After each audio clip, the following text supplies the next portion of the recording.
will stand? Who will be strong? Who will fight? Who will die? What will you be willing to sacrifice for victory? For victory! For victory! Throughout the history of the world, people have spread ideas and clung to the ideas of others in hope for a better future. Civilizations have risen. Civilizations have fallen. Since ancient times, governments have manipulated and implanted ideas into the minds of very individuals they represent. From some of the darkest to the most brilliant hours of human history, government has initiated the machine of propaganda. Armed with propaganda, government becomes a frightening force against the general population of the world and its own people. Will you be willing to lose yourself for the cause?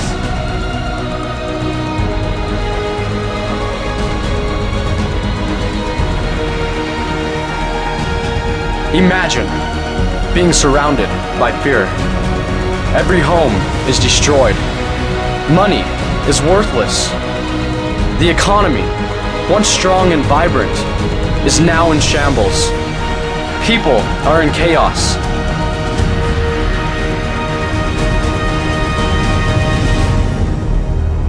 Then there came a man. This man instilled hope. He rebuilt homes. He rebuilt cities.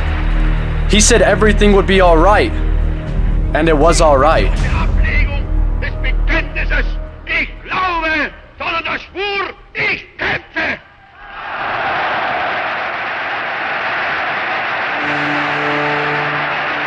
Hitler rose to power in the 1930s. He was one of the most powerful speakers to ever walk this planet. With fire and passion in his voice, he was able to unite the people to a cause of glory. Hitler told the people Germany would rise again, and it rose. He told Germany they were bound for greatness, and they became great. Where would this machine stop? Hitler created camps for children of Germany. He began preparing the youth for war and leadership at the age of 14. They became known as the Hitler Youth. These children became the hardened, elite. For Germany's future, toys were taken away and replaced by ideas and guns. They were told they were superior and of the perfect race. We were the best people in the world, and the most competent, and the most beautiful people in the world. Jews are exactly the opposite. That's what we were told. I have no idea who thought it up. It showed Jews, and I was fascinated by it as the pictures were horrifying.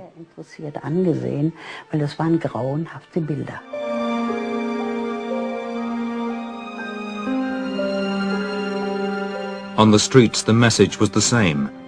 Jewish shops were the targets of graffiti and vandalism. Dieses ostjüdische Untermenschentum hat seit jeher Westeuropa das internationale Verbrechergesindel geliefert. Von hier aus wurden die Demokratien mit Taschendieben, Zuhältern, Rauschgift- und Mädchenhändlern, internationalen Bankschiebern und Hetzjournalisten versorgt. There's a saying, every little drop wears away a stone. And we were like stones that water dripped onto slowly until we believed it was true. And everything was okay. Many girls blindly swallowed the propaganda. Some were sorry and others indifferent. They said, "We are National Socialists and in the BDM. You're not. You're a Jewish bitch. I have nothing against you personally, but you Jews are to blame for everything." That was the way it was. Will you stand aside and watch as society changes around you? Will honor override common sense and drive you to give your very own life? Located over 5,000 miles away from the corridors of Nazism lies the land of the rising sun. A simplistic beauty envelops the surroundings. A culture taught the principles of honor and dignity lives and influences. Japan, a nation so steeped in ancient tradition and culture, is waging war against the world. Bushido, the way of the warrior, demands the utmost dedication from the Japanese soldiers. Japan is losing the war, and in desperation, they fire up the machine of propaganda. Kamikaze. A terrifying weapon conceived in desperation.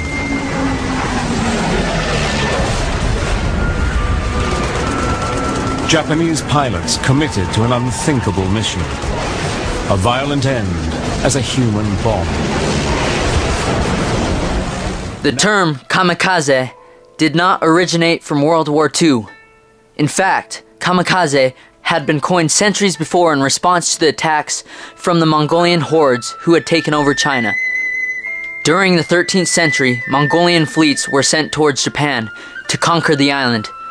Both times, the Mongolians sailed into Pacific typhoons.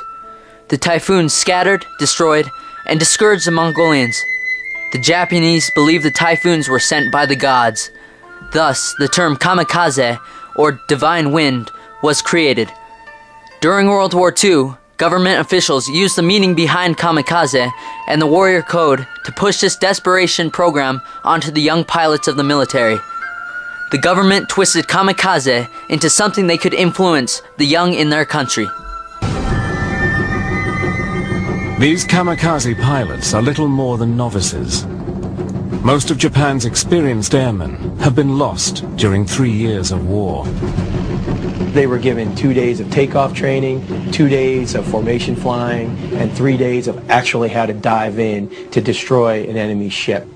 These kids have been trained for a week, and now they're going out there and they're basically becoming a human bomb.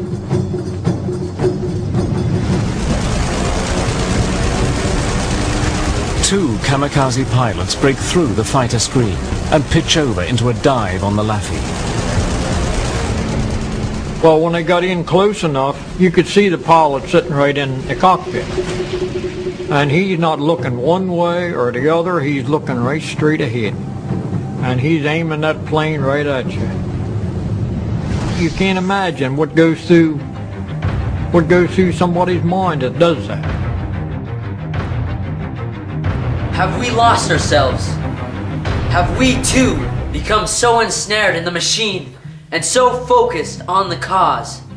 Have we lost the truth of our understanding? During the time frame of World War II, there is a belief some countries set the standard and did not stoop so low as to use the influence of propaganda. Hitler and Nazi Germany used negative media to dehumanize Jews from the Nazi Party. Japan shaped its warrior code and its own meaningful history to bring purpose to suicide kamikaze attacks. These two countries were part of the Axis powers, but did the allied, free powers of World War II stay above the twisted and half-truths of the machine? The leader of the free world is the United States and has self-labeled itself as the land of the free.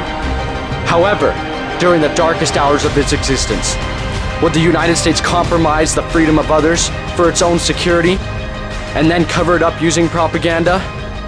Naturally, the newcomers looked about with some curiosity.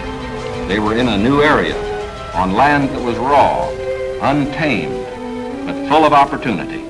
Now, this brief picture is actually the prologue to a story that is yet to be told. The full story will begin to unfold when the raw lands of the desert turn green, when all adult hands are at productive work on public lands or in private employment. It will be fully told only when circumstances permit the loyal American citizens once again to enjoy the freedom we in this country cherish, and when the disloyal, we hope, have left this country for good. In the meantime, we are setting a standard for the rest of the world in the treatment of people who may have loyalties to an enemy nation. We are protecting ourselves without violating the principles of Christian decency. And we won't change this fundamental decency no matter what our enemies do. But of course, we hope most earnestly that our example will influence the Axis powers in their treatment of Americans who fall into their hands. The question we must ask ourselves is today, much different from the past. Imagine if your family was awakened in the middle of the night by a team of federal officers. Well, that's exactly what happened to a woman and her children in Granville County. Amanda Lamb is in the newsroom joining us now. And Amanda, we understand that because this case falls under the Patriot Act, a lot of the usual rights for defendants not available here. That's right, David. The Patriot Act was created after 9/11. It allows federal agents to investigate suspected cases of terrorism swiftly in order to better protect our country. But one Granville County mother says it gives the federal government too much leeway. Her son was taken into federal custody 2 months ago. She can't get him out, and she can't get any answers. Government fills a major role in all our lives. It has been said that government is a direct reflection towards the people and their actions. Government is meant to represent the ideals of a society. Each individual in that society must remain true to one's values and beliefs. The machine of propaganda undermines the value of individual viewpoints and must be stood up against. Who will stand? Who will fight? Who will die for victory?